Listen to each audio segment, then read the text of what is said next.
Te voy a explicar algo que nadie te ha dicho sobre la Fórmula E. Algo que decide carreras, algo que separa a los grandes a los que solo aceleran.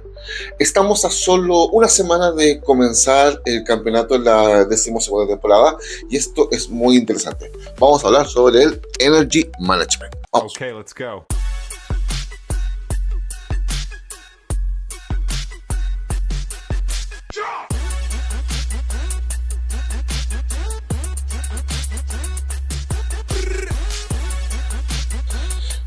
La Fórmula E no es solo correr rápido, es gestionar energía, es controlar el calor y evitar que el auto pierda potencia.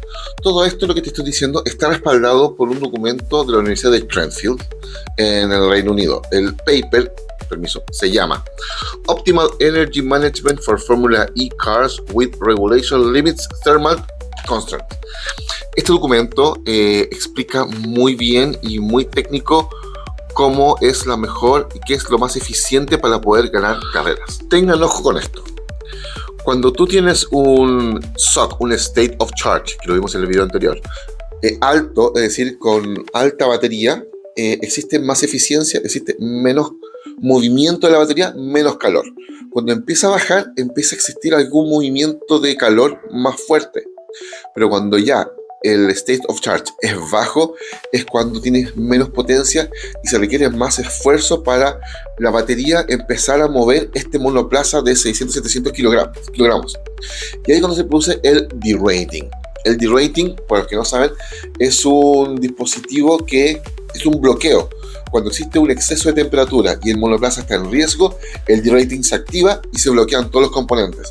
Y eso es lo que nunca puede pasar en una carrera. Entonces, si se fijan, vamos a mencionar etapas de carrera como si fuesen un semáforo.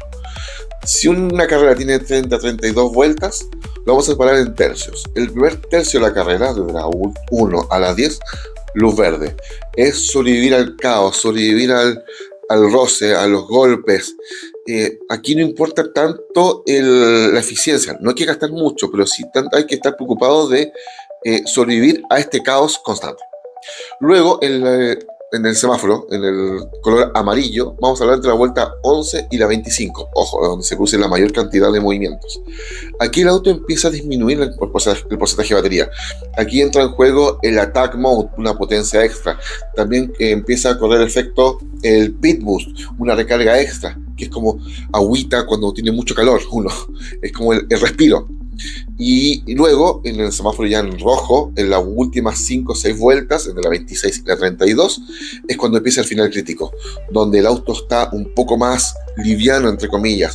Cuando la batería está baja, la energía empieza a generar mayor calor, existe un riesgo térmico altísimo, y aquí es cuando hay que atacar sin caer en el derating y tener mucho ojo también con todo lo que pasa alrededor, porque aquí cuando, mientras tú te guardas un poco más de batería, un poco más de energía, es cuando tú prevaleces y puedes ganar. Por eso que el capítulo anterior hablamos del SOC y el ET, el Energy Target. El Energy Target también es fundamental, no solamente es para ver cuánta batería me queda para no consumir tanta y tener una cierta cantidad de batería al final, sino también esto controla el derating, controla el sobrecalentamiento y el exceso de temperatura del monoplaza. Ok, vamos un poco más lento, no solo para guardar energía, sino para evitar un sobrecalentamiento.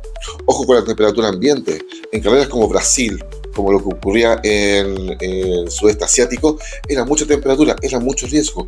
Por eso algunas carreras se corren de noche, para poder bajar la temperatura, porque estos monoplazas realmente sufren con el exceso de temperatura. ¿Qué fue lo que ocurrió en Santiago el año 2020? Cuando ganó su primera carrera Maximilian Gunter, cuando tuvo que adelantar a Antonio Félix da Costa en las últimas curvas, porque se estaba quedando así, porque había un sobrecalentamiento y tuvo que empezar a regenerar y tuvo que utilizar el famoso elemento llamado, el famoso concepto llamado lift and coast. Aquí es cuando el documento de la Universidad de Cranfield entra en juego. Dice que la columna vertebral del Energy Management es el Lift and Coast. ¿Y qué es el Lift and Coast? Es solamente el levantar el acelerador y dejarse avanzar por la inercia. Es no consumir batería y sí estar acelerando constantemente. Y ahí es cuando uno empieza a jugar en qué posición me encuentro. Por eso siempre el que está primero es el que consume mayor energía, porque el que está atrás puede regular y puede ordenarse lo que está pasando atrás y al lado tuyo, controlar temperaturas, controlar la batería. El que va adelante es el que empieza a mandar, el que se empieza a dirigir esta orquesta de cuánto consumo puedo tener y cuánto es el máximo que yo puedo emitir. El Lift and Coast también controla el calor. Al no consumir batería, al no consumir energía y no tener este intercambio, este movimiento para mover esta bestia, este monoplaza, hay menos temperatura y se puede controlar y regular más. Por eso que el Lift and Coast es muy importante. Y ahí es cuando uno dice, cuando uno acelera, el auto es más ineficiente. No es que acelerar, sino hay que saber cuándo acelerar, cuándo generar este consumo, cuándo consumir este pequeño extra de energía para poder surgir y poder destacarse dentro de un pelotón que muchas veces está muy apelotonado y ocurren muchos adelantamientos. Este documento del Greenfield University es muy bueno, se lo recomiendo que lo busquen, lo lean y nada, no sé cómo ya explicarles que te hace entender de otras formas lo que es cómo ser más eficiente en un monoplaza de la Fórmula E. Aquí no gana el que pisa más fuerte, aquí gana el que piensa más rápido, el que administra energía, el que controla el calor, el que respira antes de atacar, saber cuándo hacerlo. La Fórmula E quizás no es velocidad pura, es una batalla invisible entre la batería, la cabeza, los vecinos, los que están adelante, atrás, en las últimas vueltas. Entonces, para entender eso, hay que tener algo muy claro. Aquí se gana con el cerebro. Es jugar ajedrez a 200, 250 km por hora. Lo vamos a repetir muchas veces porque eso es. Porque los que no entienden lo que pasa, los que no entienden este concepto, se quedan sin energía y no llegan al final. Como lo dije al principio, estamos a solo una semana de comenzar la temporada 12. Parte en Sao Paulo, calor un poco elevado. Se hizo en diciembre y no en enero o febrero justamente por eso, para bajar un poco las temperaturas. Se viene un carrerón.